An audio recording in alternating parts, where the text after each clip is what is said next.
So, I mean, you said one person there, Tank as well. But I was going to ask if you've worked with any other artists, and I know you've worked with a plethora to be fair, but like, what's that process like for you, working with other artists? And also because I know you've worked with producers as well, with regards, who do you prefer? Let's get techy with it. Who do you prefer to work with? So what's that process like, working with another artist in general? Yeah. But also, who do you prefer to work with?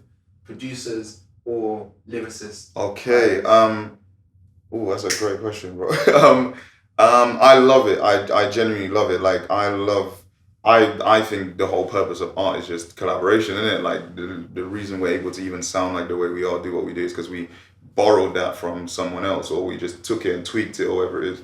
So I love the whole process of collaborating, and a lot of the times I feel like I can't like channel a certain emotion, or I can't express that in the way I want to, but then I'll be with an artist who's more in touch with that emotion that can bring it out of you.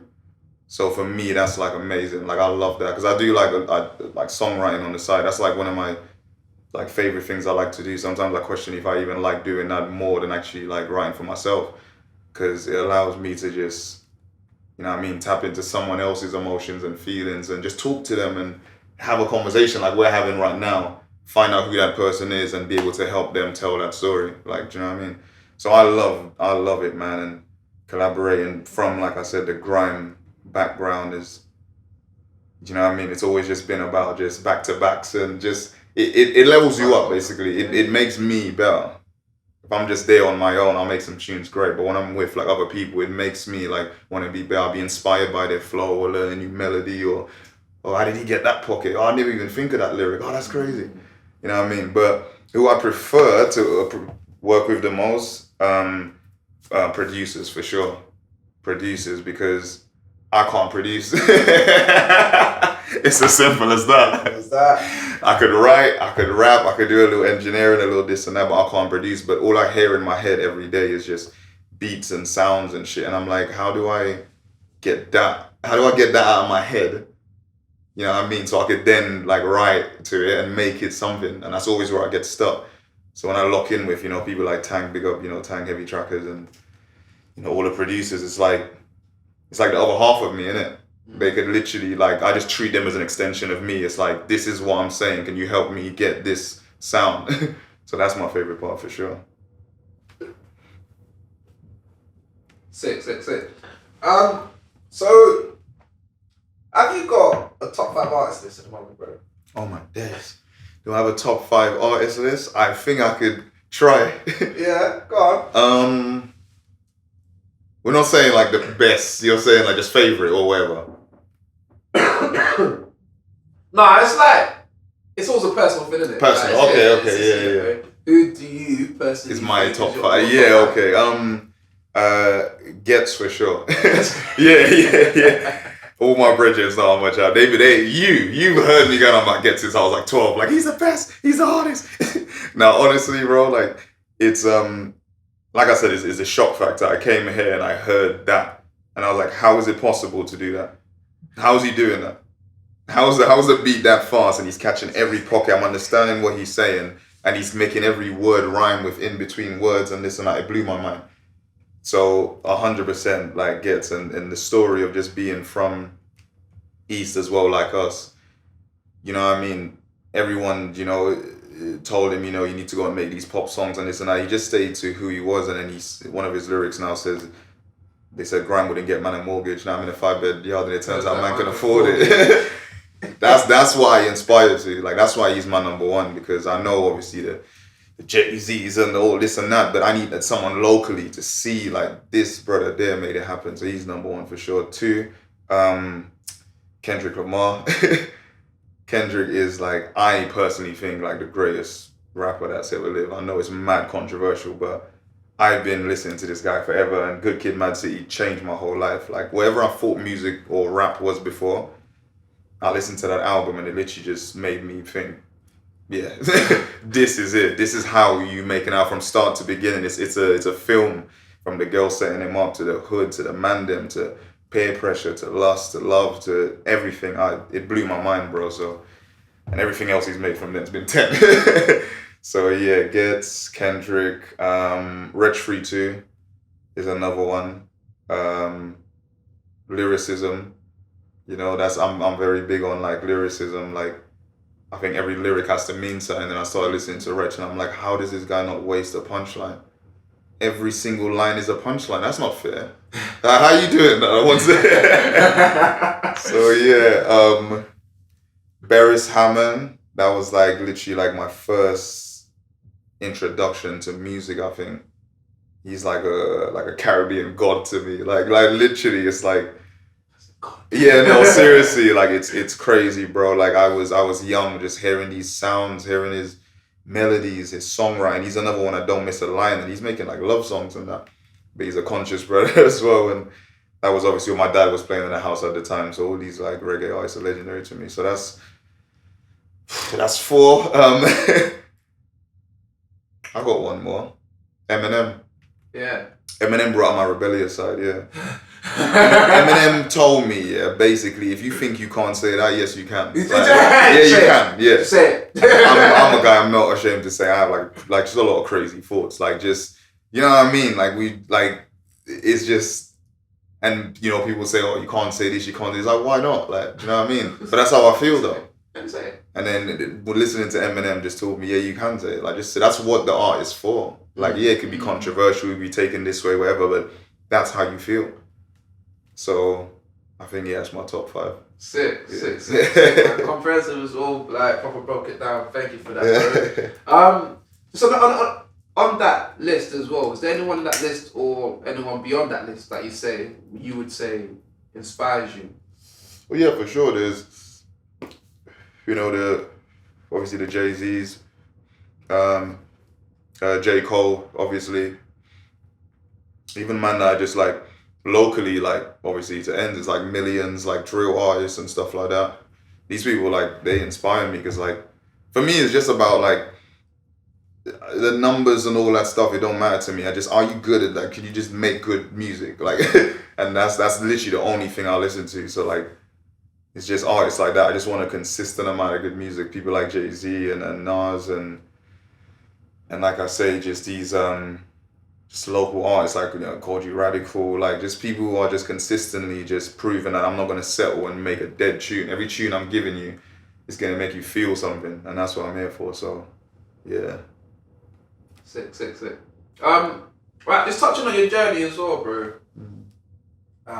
You know, from moving and also, I guess obviously, you know, your own personal battles with mental health as well, which you've been very open about.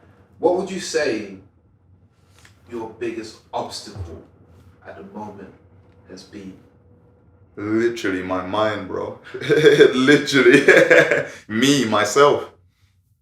There's nothing else. Like, I've just literally been in a constant battle with myself because, like you mentioned, you touched on like the mental health and stuff. Like, it's not the music. The music industry is crazy. It's hard. It's harsh. It's this. It's that. But you can navigate it. Like, we got phones. We got social media. We could pay for our marketing. We can do stuff. We don't even need labels. It's not that. It's literally just when you're like constantly battling with yourself, that sort of like I say, you know, that general anxiety from just thinking, you know, oh, you're not good enough, or this isn't gonna work, or, you know, and obviously I've got, you know, bipolar disorder and all that. So that comes with like a heavy like ton of depression and mania, which is just two whole different worlds of just going through periods of being incredibly depressed and not understanding why and just feeling that heaviness and sadness and not wanting to make music, go out, see your friends. You feel guilty about everything and I shouldn't be around anyone. No one wants to be around me. I'm a drag and all this and that, to then go into a whole different side of the bipolar, which is the mania, which is just very erratic, sort of outside, it's two different worlds. So you're constantly trying to find a balance within yourself to not wear yourself out in that mania but not sink too deep in that depression. So the hardest thing in my journey is 100% being myself. Yeah, so, and that's why it's gonna sound a bit cheesy or whatever, but you literally just have to work on yourself in everything you do if you want to be the best artist, the best dancer, the best poet, the best cleaner, the best accountant. Like, you just have to like be that best version of yourself to make whatever that journey is a lot easier. For sure, yeah. Woof. Gems from Jen. Gems. Yeah, that's what we're calling this one. Yeah. Nah, that's very real, man. Always YG. got to be the best version of yourself, Carl. Yeah. Otherwise, what are you giving to people? Exactly, man. Yeah. Yeah, And it's crazy, bro. It's like we do it so much, especially now. Like we pretend like it's normal, but it's not normal. It's all this like just social media and just content and phones and this and that. Brother, like it drives you literally insane. And before you know it, like it sounds bare matrixy or whatever, but you literally lose yourself. And you start making tunes that you don't usually make because you think you have to appeal to this crowd or look this way because you have to do that or sound this way and move that way. And it's just like, it's a lot, man. So it's just living your truth, like for your art, innit? That's why I'm really just trying to channel now. I really hear that, man. I deleted all them apps, man. Instagram, Snapchat, Facebook, done. And this is what I've been trying to do for years, bro. And you know what? Apparently I can't do that because that's how we promote our music. And that's why they catch to it. Okay, now listen. But you know what though? Big weight. As soon as you delete, I was like, I ain't gonna check this for a second now. Bro. Like, I mean, obviously, I will be back. And I had to, like, one producer was chatting, so I had to put the message up him. But it's a big load, you're right. It's not normal. Yeah, it's not normal, yeah. We normalize it, but it's not normal. But you know what my fear is with that, bro? Like you said, deleting all the apps. And I've always wanted to do that my whole life. Like, my manager, my producer, everyone knows the biggest problem they have with me is that like I just go ghost. Like I just go periods of days and weeks where I just don't post, and that's just because I don't want to be in that world. Like my mom's going through stuff, like my boy's going through stuff. I'm really here trying to make things happen rather than be over there. But then you get told, now you have to be posting 3 TikToks a day, this a week, and I'm just like, I can't do that. Like I can't do that. And if I delete all the apps, like you're saying, my biggest fear is I won't get back. It's done. It's done. That's my biggest fear. Like I've come so close, and I'm like, listen, you have potential to delete this and never come back, and just go back to the mountains in St. Lucia, and they'll never find me, solid. So I'm trying to hold on, man. But it's tough out here, man. They'll never find me. Yeah, no, trust me, I'll be gone. Oh man. But it's a way of you have to like keep in touch with our people, and I get the benefits to it. But it also just drives you mad. I said I'm gone. Gone again. Not inside. No, I hear it. Because sometimes, once this is that shackles, isn't it? Once those shackles are off, why would you want to put them back on? Yeah, bro. That's literally it sounds crazy, but it is what it feels like, especially for what we do. And you know exactly what I'm talking about. There's some people that have social media because it's like, here's my food, innit? Here's my dog. Fair enough. If I was that person, cool. But I'm not. If I'm on there because it's actually my business and like my brand, so I actually have to be on it. So I hate having to do things. Like, what do you mean? Like, I have to do this? Like, you know what I mean? It's once again just the rebellious like artist in us, innit? But at some point, I'm just hoping to just hand that all over. Social media manager. Listen, I just want to make music, bro. I just want to be locked in the studio and just make music, and someone else handle it all. Like every now and again, show my face, bust 2 jokes, but I can't live in that world, man. It's impossible for me. I hear it. Alright, cool. Just a little bit back on the roadside. On the roadside. That's a big tune. Have you ever been arrested and gone prison, my guy? Nope. I said no. You know why? You can't catch me. Can't catch me. Can't catch me. I don't want to incriminate the person behind this camera. But there's been many times where we have ran. And when I tell you, yeah, I was channeling my ancestors. Now you can't catch me. Listen. Okay, the amount of times, yeah, and obviously, yeah, Solid will tell you, just being in the ends and just getting chased by feds. But nah, it wasn't that. Nah, man. And plus the things like I did, like I was just trying to go studio, man. Like I weren't like, yeah, we did 1 or 2 things that we shouldn't have done, and I get why feds want to us. What's that? I mean, I hear it, but really and truly, it's just, I mean, you don't want to go deep into it, but it's just how the road is, isn't it? You just get caught up in it. But really and truly, I was just trying to get to Kizzle's yard, just to go studio and make these tunes, and you just get caught up in that. But nah, man. Sounds like a memoir. Bro, honestly, I was just trying trying to get to this The whole road, story, man. Yeah. I was just trying to get to Kizzles. Yeah, this whole thing circles back to trying to get to Kizzles, yo.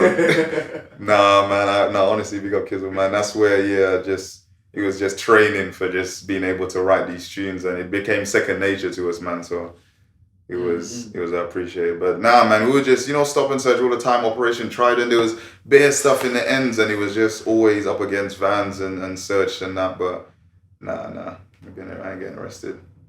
That's my goal, to I'm just not trying to get arrested. Bro, I'm not trying to say I'm not trying to, yeah. What? Plus, you know what I mean? Like a lot, like all of my boys, like as like the majority of them were either, just in and out of pen, and plus, I've got, family and all of that stuff that's been in that situation. So I just seen too much of that, and I just said, I just don't want that. Yeah. No, I hear it, and I hope you don't see it. Yeah, mind you. Fucking hell.